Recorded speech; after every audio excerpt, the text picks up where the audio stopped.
PG welcomes you in PG point. तो आज की इस वीडियो में हम आपको बताएंगे कि आपको पेपर कैसे सॉल्व करना है। तो वीडियो के अंत तक बने रहिएगा। देखिए कुछ इस प्रकार से, जिस प्रकार से करना है सॉल्व वो भी हम आपको समझाएंगे। तो पहले एक बार जरा क्वेश्चन पेपर देख लेंगे, उसके बाद में हम आपसे कुछ बातें कर रहे होंगे। तो वीडियो के अंत तक बने रहिएगा। और आपको ये भी बताना चाहेंगे कि please share the session as much as you can. अगर आप अपने एक व्हाट्सएप ग्रुप जो आपका बना है, जहाँ पर स्कूल से सारी इन्फॉर्मेशन कॉलेज से आती है, तो अगर आप वहाँ पर उस ग्रुप में अगर शेयर कर देंगे तो ये मत सोचो कि उसमें सब बच्चे जान जाएंगे तो उनके नंबर ज़्यादा आ जाएंगे। इवन ये सोचो कि कर भला तो हो भला। आपका काम है शेयर करना, कोई आए या ना आए। ठीक, आपको क्वेश्चन पेपर मिलेगा, यहाँ पर अपना रोल नंबर डाल दीजिएगा ज़रूर, है ना। उसके बाद में सबसे पहले कुछ इस प्रकार का आपका क्वेश्चन पेपर होगा, जिसमें साफ साफ मेंशन किया गया है कोई अलग से उत्तर पुस्तिका यानी बी कॉपी उपलब्ध नहीं कराई जाएगी। ये बात हम आपको पहले भी बता चुके हैं। ठीक, इस क्वेश्चन पेपर में आपके 3 खंड होंगे, सेक्शन ए, बी और सी। सेक्शन ए के सभी प्रश्न अनिवार्य होंगे, ठीक, जिसमें आपको करना है सॉल्व। सेक्शन बी के जो क्वेश्चंस होंगे उसमें से आपको 1 करना होगा और 4 में से 1। सेक्शन सी में भी आपको 4 में से 1 करना होगा। सबके आपके सेक्शंस में निर्देशन भी दिए गए हैं। जैसे सेक्शन ए का है तो सेक्शन ए में साफ साफ कहा गया है कि सभी प्रश्न अनिवार्य हैं, इनके उत्तर लघु उत्तरीय प्रश्नों के रूप में लिखना है आपको। और हर एक क्वेश्चन कितने मार्क्स का है? 5 मार्क्स का है। हमने आपको क्या बताया था, एक क्वेश्चन को कितने मिनट में लिखना है? 8 मिनट में लिखना है लगभग, है ना। तो 5 मार्क्स का अंक है, मतलब 5 मार्क्स का क्वेश्चन है। और आपको कितने मिनट देने हैं एक क्वेश्चन पे? 8 मिनट देने हैं। 9 क्वेश्चन होंगे तो कितने होंगे मिनट? 72। याद रखिएगा चीज़ें। अच्छा, पहला क्वेश्चन क्या है कि शिक्षा, देखो शैक्षिक समाजशास्त्र यानी कि एजुकेशनल सोशियोलॉजी और शिक्षा के समाजशास्त्र यानी सोशियोलॉजी ऑफ एजुकेशन में क्या डिफरेंस है? संविधान में धर्मनिरपेक्ष समाज की प्रमुख विशेषताओं का उल्लेख कीजिए। पहले आप क्वेश्चन देख लीजिए ना, इससे क्या होता है एक आइडिया मिल जाएगा कि कैसे क्वेश्चंस पेपर में पूछे जा रहे हैं, ताकि जब आप अपना इजी नोट्स पढ़ रहे हो या हमारे प्रीवियस ईयर वीडियोस देख रहे हो तो आपको ये रहे कि हाँ ये इंपॉर्टेंट है, ये आ सकता है टाइप। आर्थिक विकास के साधन के रूप में शिक्षा की भूमिका को स्पष्ट करना है। भारतीय संविधान में दिए गए मौलिक कर्तव्यों की विवेचना कीजिए। अगर आप क्या कहते हैं उसको, कंपटीशन की तैयारी कर रहे होंगे तो आपको फंडामेंटल राइट्स और फंडामेंटल ड्यूटीज में डिफरेंस एंड ऑल सब पता होगा। लोकतांत्रिक समाज में शिक्षा के क्या उद्देश्य हैं? भारतीय समाज में शैक्षिक क्षेत्र के विविधीकरण से आप क्या समझते हैं? विद्यालय और समाज के निकट संबंध स्थापित करने में शिक्षकों की क्या भूमिका होनी चाहिए? राष्ट्रीय साक्षरता मिशन, ये मैंने अपने मॉडल पेपर में क्वेश्चन दिया था, एज इट इज पूछा गया। मिड डे मील जो आपकी स्कीम चल रही है, इसके क्या गुण और दोष हैं, ये पूछा गया था। ठीक, उसके बाद में देखिए मैं चाहती तो इसमें मॉडल पेपर की पिक्चर लगा देती, बट नहीं लगाया, क्योंकि मॉडल पेपर अभी हम आपको सॉल्व करवाएंगे ना, जब तब करवाएंगे। अब सेक्शन बी है, ये आपका लॉन्ग आंसर टाइप क्वेश्चन का। इनमें से आपको कितना क्वेश्चन करना है? 1 करना है। अंत तक बने रहिएगा, I will explain you that how to solve short and long answers question. ठीक, 1 करना है। क्वेश्चन नंबर 2 क्या? सांस्कृतिक परिवर्तन से आप क्या तात्पर्य है या क्या समझते हैं, या सांस्कृतिक परिवर्तन लाने में शिक्षा की क्या भूमिका होती है? कल्चरल चेंज लाने में एजुकेशन का क्या रोल होता है? भारतीय समाज में शिक्षा के संदर्भ में भिन्नता में एकता स्थापित करने के उपाय बताइए। आपको यूनिटी इन डाइवर्सिटी से रिलेटेड क्वेश्चन था। मूल्यों से आप क्या समझते हैं? वैल्यूज से आप क्या समझते हैं? बच्चों में संवैधानिक मूल्यों को विकसित करने में शिक्षा की भूमिका को स्पष्ट करना है। इसके अलावा जनतंत्र की प्रमुख विशेषताओं का वर्णन कीजिए। जनतंत्र पर शिक्षा के प्रभाव पर प्रकाश डालिए। ठीक है, ये तो अब इन चारों में से आपको 1 क्वेश्चन करना था। मेरी समझ से ये वाला क्वेश्चन बहुत अच्छा था, अगर आप लिखना चाहें तो इस पर।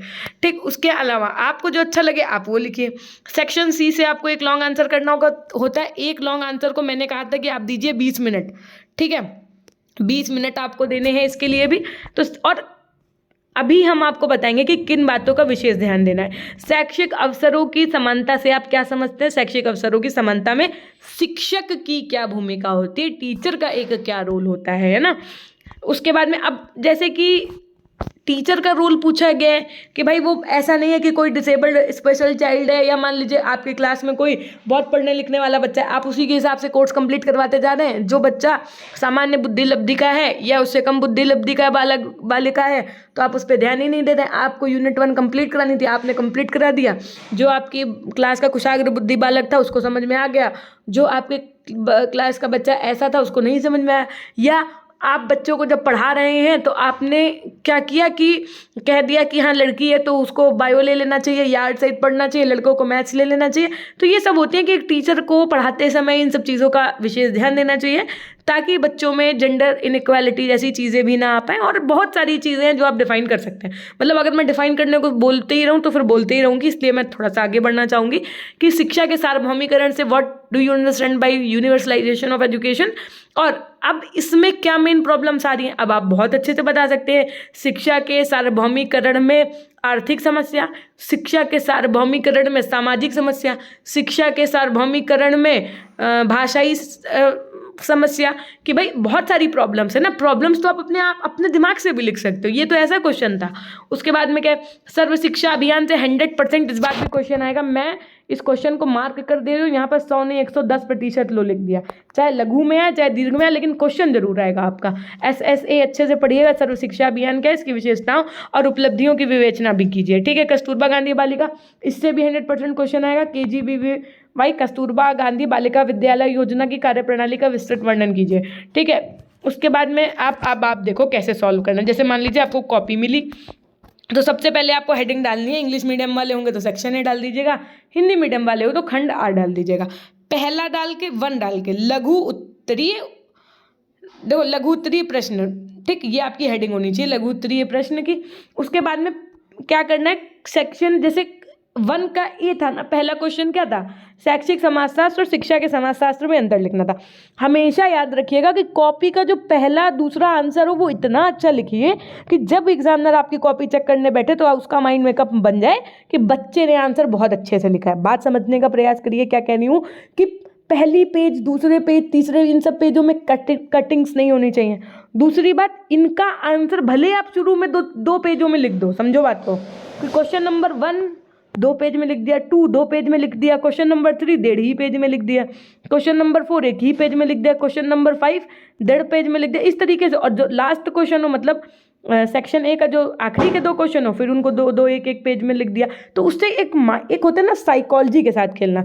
एग्जामिनर देख रहा है कि आप बढ़िया लिख रहे हैं तो बढ़िया देख करके नंबर देता चला गया। बीच में आपने झोल मोल कर दिया तो उसमें इतना कोई लॉजिक है। झोल मोल का मतलब ये नहीं कि आप उसमें मोए मोए लिख के चले आओ और आजकल की जो रील्स चल रही वो लिख करके चले आओ। झोल मोल का मतलब है कि 2 आंसर्स को 3 पेज में लिख देना, मतलब समझ रहे हैं, कुछ इस प्रकार से। एक आंसर को 1 पेज में लिख देना, है ना। तो वो चीज़ें मैं बता रही हूँ। जैसे शैक्षिक समाजशास्त्र है तो पहले आप शैक्षिक समाजशास्त्र को लिख दीजिए 2 लाइन में केवल। शिक्षा के समाजशास्त्र को केवल 2 लाइन में डिफाइन करिए। इससे मैम क्या होगा, हमने कहा इससे आपका आधा पेज तो सेक्शन ए लघु उत्तरीय प्रश्न उत्तर ए लिखने में चला जाएगा, आधा पेज तो ये लिखने में चला जाएगा। फिर पेज जब आप पलटेंगे तब आप डालिएगा एक बड़ी ऐसे करके लाइन खींचिएगा, शैक्षिक समाजशास्त्र और शिक्षा के समाजशास्त्र 3 पॉइंट लिख दीजिएगा।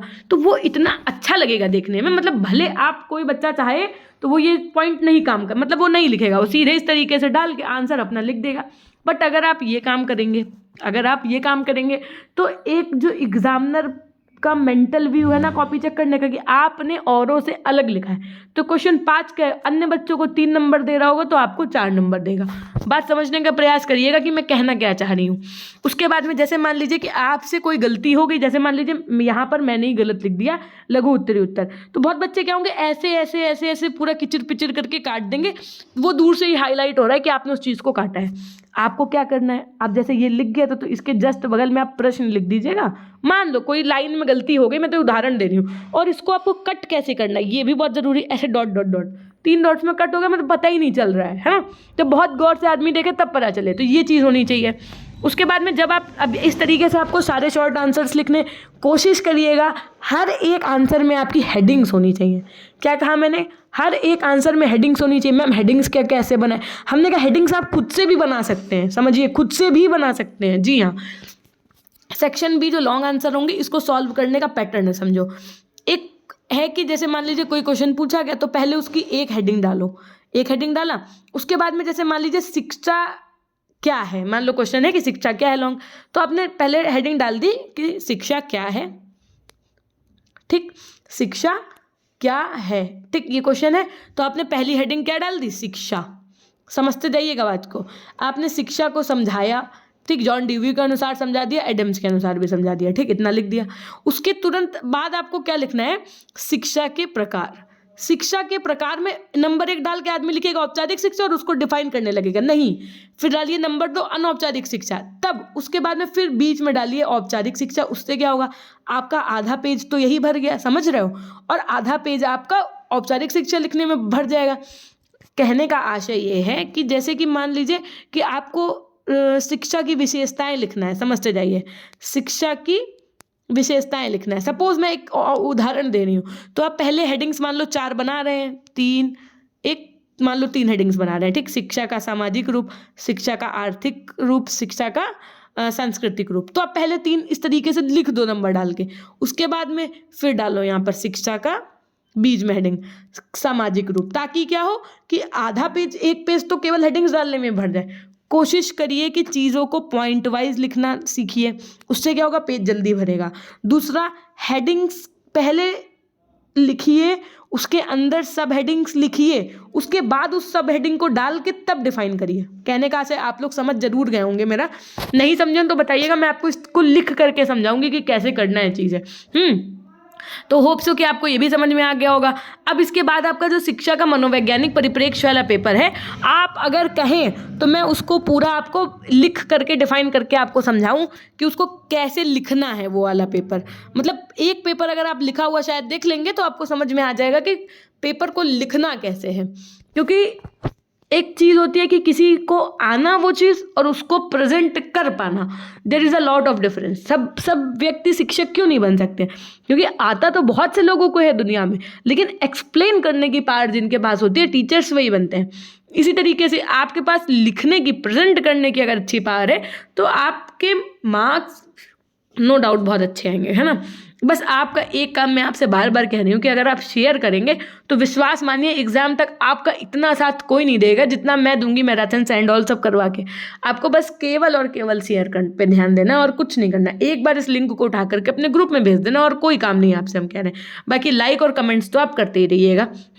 फिर मिलते हैं आपसे नेक्स्ट वीडियो के माध्यम से। अगर आप ये क्वेश्चन पेपर चाहते हैं तो आप पीजी पॉइंट के नाम से टेलीग्राम चैनल पर जुड़ जाइएगा, पीजी पॉइंट ऑफिशियल के नाम से इंस्टाग्राम पर जुड़ जाइएगा, आपको ये पेपर्स वगैरह भेज दिए जाएंगे टाइमली। फिर मिलते हैं नेक्स्ट वीडियो के माध्यम से, तब तक के लिए अपना ध्यान रखिएगा, हमेशा खुश रहिए, मुस्कुराते रहिए, कभी अपने लिए तो कभी अपनों के लिए। Till then take care, bye bye, love you all, love you my dear class, धन्यवाद।